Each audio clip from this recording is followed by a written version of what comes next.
सूचना केवल हमारे विचार हैं, वित्तीय सलाह नहीं। निर्णय लेने से पहले खुद शोध करें। किसी भी लाभ या हानि के लिए हम उत्तरदायी नहीं हैं। आज हम देख रहे हैं भारत वायर रोप्स लिमिटेड के 2024-25 Q3 की standalone financial performance. Starting with the sales, पिछले क्वार्टर से सेल्स में 6% का इंक्रीज हुआ है, मगर कंपनी ने पिछले साल के मुकाबले 3% का सेल्स इंक्रीज रिपोर्ट किया। Expenses 12% quarter on quarter increase हो गए हैं, जो साल भर के 17% के राइज के साथ अलाइन करता है। क्वार्टरली सेल्स के कंपैरिजन में एक्सपेंसेस इंक्रीज होना दिखाता है कंपनी ने एक्सपेंसेस मैनेज करने के लिए स्ट्रगल किया।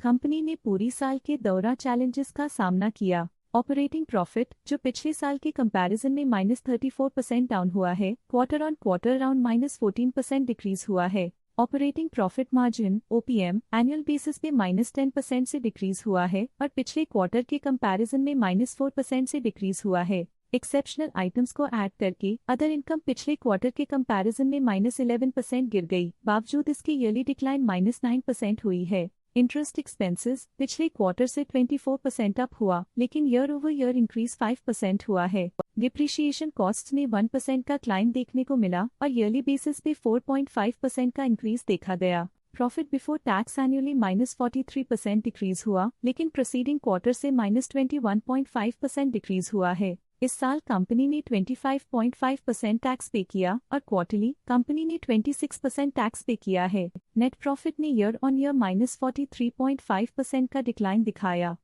लेकिन लास्ट क्वार्टर से -21% का कंट्रैक्शन हुआ है। इस क्वार्टर के दौरान कंपनी का परफॉर्मेंस इतना अच्छा नहीं रहा। नेगेटिव नेट प्रॉफिट लॉसेस को इंडिकेट करता है। वहीं अगर एनुअल एनालिसिस की बात करें तो साल के दौरान कंपनी का परफॉर्मेंस अच्छा नहीं रहा। नेगेटिव नेट प्रॉफिट का मतलब है कि कंपनी प्रॉफिट के कंपैरिजन में नुकसान उठा रही है। अर्निंग्स पर शेयर EPS में ईयरली -44% का डिक्रीज देखा गया, लेकिन क्वार्टरली में 21% की गिरावट भी नजर आई। इस क्वार्टर में कंपनी का EPS इतना अच्छा नहीं रहा। नेगेटिव प्रॉफिट कमजोर एफिशिएंसी को दिखाता है। भारत वायर रोप्स लिमिटेड के फाइनेंशियल स्नैपशॉट को रिव्यू करते हुए कुछ मुख्य ट्रेंड्स सामने आए हैं जो कंपनी की परफॉर्मेंस पे रोशनी डालते हैं।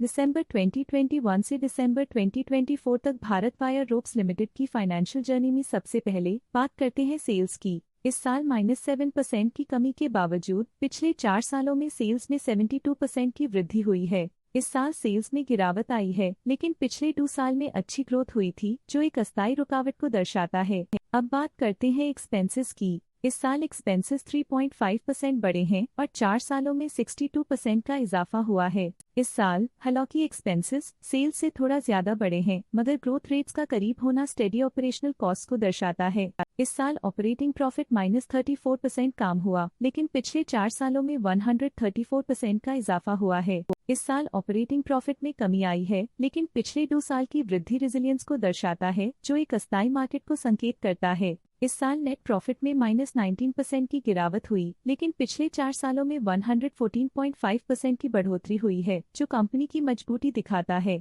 इस साल नेट प्रॉफिट में आई कमी के बावजूद पिछले सालों में हुई पॉजिटिव वृद्धि एक अस्थायी मार्केट एडजस्टमेंट को दर्शाता है। इस साल EPS में -19.5% की कमी के बावजूद लंबी अवधि में देखा जाए तो 49% की मजबूत वृद्धि हुई है। इस साल EPS में कमी आने के बावजूद पिछले सालों की ग्रोथ कंपनी की मजबूत ओवरऑल परफॉर्मेंस को अंडरलाइन करती है। चलिए अब बात करते हैं शेयर होल्डिंग पैटर्न की। भारत वायर रोप्स की शेयर होल्डिंग रिपोर्ट्स कुछ इस प्रकार की हैं, जो दिसंबर 2024 के 31 तक चलता है। ये रिपोर्ट कंपनी के शेयर्स की डिटेल्ड जानकारी देता है, जिसमें promoters, promoter groups, foreign investors, public investors और सरकारी एंटिटीज शामिल हैं। प्रमोटर्स शेयर होल्डिंग 2024 के सितंबर में 40.93% से इंक्रीज होकर 2024 के दिसंबर में 41.24% तक का इंक्रीज देखा गया है। इस इंक्रीज से साफ होता है कि प्रमोटर्स का कंट्रोल कंपनी पे और मजबूत किया है।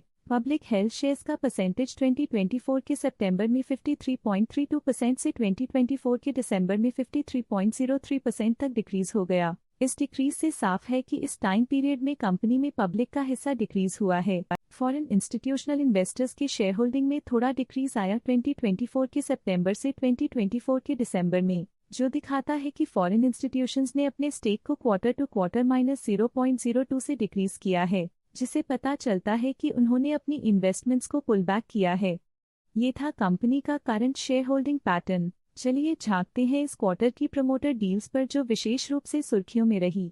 27 नवंबर 2024 को मनन मित्तल ने 13,500 शेयर्स अपने पोर्टफोलियो में शामिल किए 219.79 रुपीस पर यूनिट के हिसाब से, जिसका टोटल था 29.7 लाख। 27 नवंबर 2024 को मनन मित्तल ने 35,000 शेयर्स अपने पोर्टफोलियो में शामिल किए 219.92 रुपीस पर यूनिट के हिसाब से, जिसका टोटल था 77 लाख। 27 नवंबर 2024 को मनन मित्तल ने 20,000 शेयर्स अपने पोर्टफोलियो में शामिल किए 219.89 रुपीस पर यूनिट के हिसाब से, जिसका टोटल था 44 लाख। 27 नवंबर 2024 को मयंक मित्तल ने 14,000 शेयर्स इन्वेस्ट किया 218.66 रुपीस पर यूनिट के हिसाब से, जिसका टोटल था 30.6 लाख। 27 नवंबर 2024 को मयंक मुरारीलाल मित्तल ने 14,000 शेयर्स इन्वेस्ट किया 218.66 रुपीस पर यूनिट के हिसाब से, जिसका टोटल था 30.6 लाख। 26 नवंबर 2024 को मनन मित्तल ने 22,800 शेयर्स खरीद लिए 223.12 रुपीस पर यूनिट के हिसाब से, जिसका टोटल था 50.9 लाख। 26 नवंबर 2024 को मयंक मित्तल ने 9,700 शेयर्स खरीदे 221.3 रुपीस पर यूनिट के हिसाब से, जिसका टोटल था 21.4 लाख। आशा है कि ये प्रमोटर डील्स के इनसाइट्स आपको स्टॉक मार्केट समझने में मदद करेंगी। आज के लिए फाइनेंशियल सेक्टर में इतना ही। देखने के लिए धन्यवाद। स्टॉक लेटेस्ट न्यूज अपडेट के लिए चैनल को सब्सक्राइब करें और वीडियो को लाइक एंड शेयर करें।